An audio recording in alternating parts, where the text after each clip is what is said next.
It is early morning. The house is still quiet. No alarms ringing. No screens lighting up.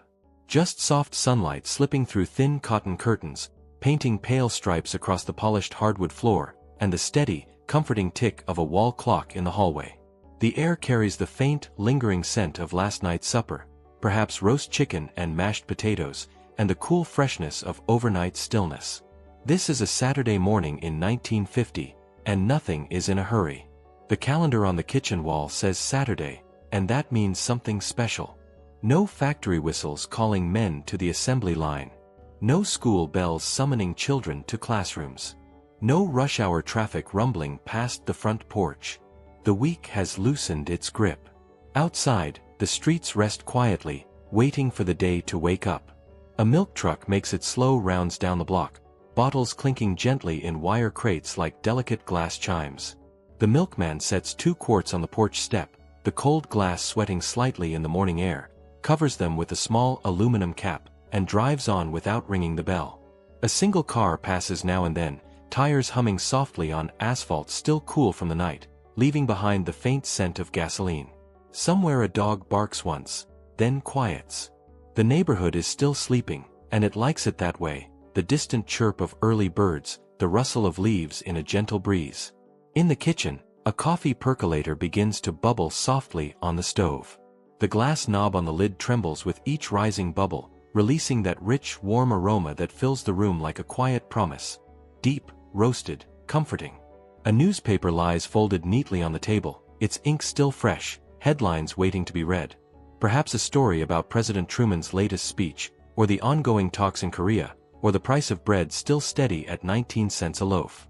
The radio hums in the background, first static, then a clear station. Maybe it's the local weather report promising a clear day and temperatures in the 70s, the announcer's voice calm and measured. Maybe a slow big band tune from Glenn Miller's orchestra or Tommy Dorsey, the brass instruments gleaming in your mind. Maybe a familiar voice reading the morning news with calm authority, pausing between sentences as though giving the listener time to absorb each word.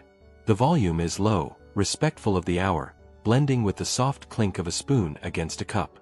Breakfast is simple and unhurried. Bread toasted on the top of the stove until the edges are golden and crisp, the smell mixing with the coffee, warm, yeasty, irresistible. Eggs cracked into a cast-iron skillet, the yolks breaking just right, sizzling gently with that satisfying hiss, the whites turning opaque and lacy at the edges. Bacon in the pan, curling and popping, sending thin curls of savory smoke toward the ceiling, the salt and fat filling the air. Coffee poured slowly into thick ceramic cups, steam rising in lazy spirals, the first sip bitter and hot on the tongue. No one glances at a clock. No one checks a watch. The morning is allowed to unfold at its own pace. The family sits together at the table, mother in her house dress, the cotton soft from many washings, father in his undershirt and suspenders, children still in pajamas. Conversation is quiet, voices low and warm. Someone mentions the weather, the way the air smells clean after last night's rain. Someone else asks if the garden needs watering, remembering the earthy scent of tomato plants. Someone laughs softly at a joke from last night. There is no urgency. There is only this moment.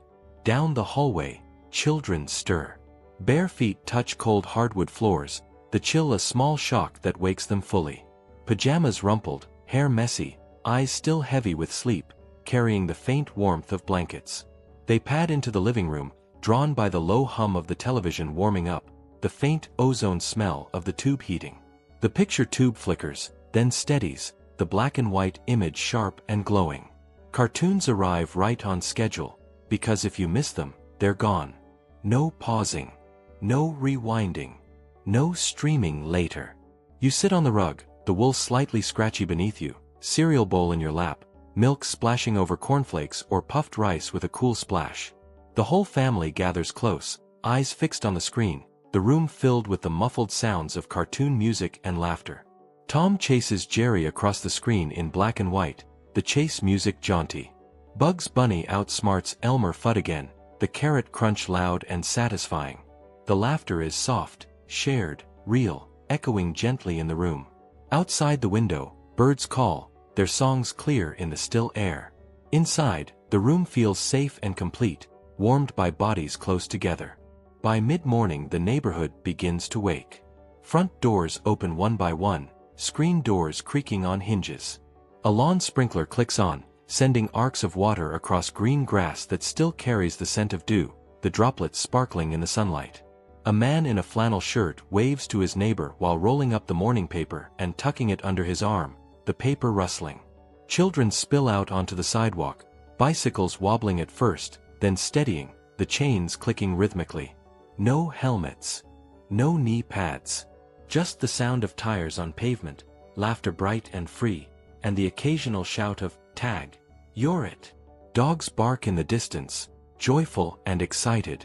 A screen door slams somewhere down the block with a familiar bang.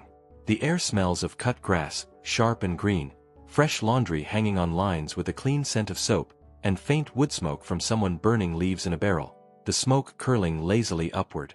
Downtown, small shops unlock their doors, the bells jingling softly.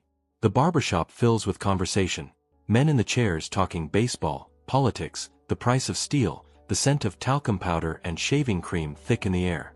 The barber clips and trims, scissors flashing in the mirror, the snip-snip steady. The grocery clerk greets customers by name, remembers they like their eggs brown, the store filled with the smell of fresh bread and ground coffee. People stop to talk, not because they have time to spare, but because time moves slower here. A woman buys bread still warm from the bakery next door, the crust crackling under her fingers. A boy carries a nickel to the candy counter for a handful of licorice or a chocolate bar, the sweet scent wafting up as the jar opens. No one rushes. No one checks a watch. The day is long and generous. Nothing demands attention all at once. There is waiting, and no frustration in it. You wait for the coffee to finish perking, listening to the final gurgle. You wait for the cartoons to end, the closing music fading. You wait for the mailman to arrive with a letter from your sister in Ohio, the envelope crisp in your hands. You wait for the bread to rise, the dough soft and yeasty under a clean towel. You wait for the sun to climb higher, warming the porch boards. You wait for the neighbor to finish mowing so you can borrow his hedge clippers, the mower's engine droning steadily. Conversations stretch. Moments linger. A cup of coffee is refilled twice, the ceramic warm against your palm. A newspaper is read cover to cover, pages turning with a soft rustle. The morning doesn't rush toward the afternoon. It simply exists. The sun climbs higher. Kids head outside, already planning games that don't need rules. Kick the can, Red Rover, hide and seek that lasts until someone's mother calls them in for lunch, voice carrying across yards. Lunch ideas are mentioned casually, with no urgency. Tuna salad sandwiches on white bread, the mayonnaise cool and creamy, leftover pot roast sliced thin, tomato soup and saltine crackers that crunch satisfyingly. Someone will make lemonade from scratch, squeezing real lemons into a glass pitcher, the sharp citrus scent filling the kitchen, stirring in sugar until it dissolves with a gentle swirl. Saturday is still young. Life here isn't perfect, but it feels grounded. Moments aren't documented. They're lived. No photographs every 5 minutes. No videos to post. Just memory, the kind that settles deep and stays, carried in scents and sounds and touches. The quiet, the waiting, the simplicity, these are the things that shaped the day. They gave people room to think, to feel, to be present without distraction. They let children run free until their legs ached and their cheeks were flushed.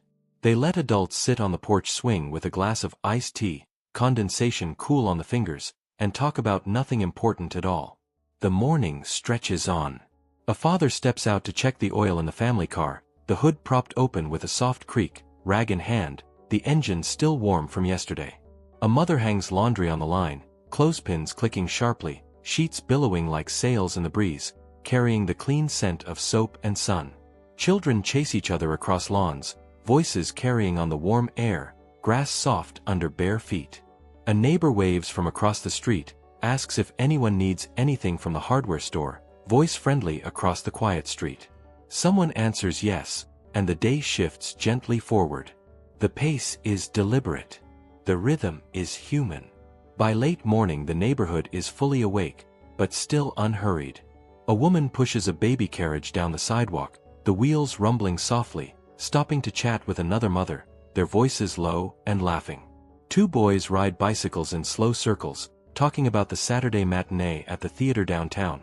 Cowboy pictures, cartoons, maybe a serial about rocket ships, the excitement building in their voices. The air is warm now, the sun high enough to cast short shadows, carrying the scent of blooming lilacs from someone's yard. Somewhere a radio plays softly through an open window, perhaps Perry Como or Nat King Cole, the music drifting out like an invitation, smooth and mellow. The day is not yet half over. There is still time for errands, for games, for sitting on the porch reading the rest of the paper, pages turning slowly. There is still time for nothing at all. Saturday morning in 1950 was not about filling every hour. It was about letting the hours fill themselves with small, sensory pleasures, the taste of fresh toast, the smell of coffee, the sound of laughter, the feel of sun on skin. This was a Saturday morning. Unrushed, unfiltered, real.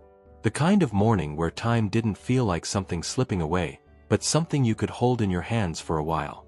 A morning built on quiet routines, on the small sounds of life moving forward at its own pace, on the certainty that the day would take care of itself.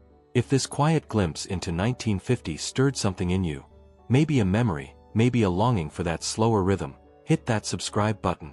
Let's keep opening these time capsules together, one gentle Saturday at a time.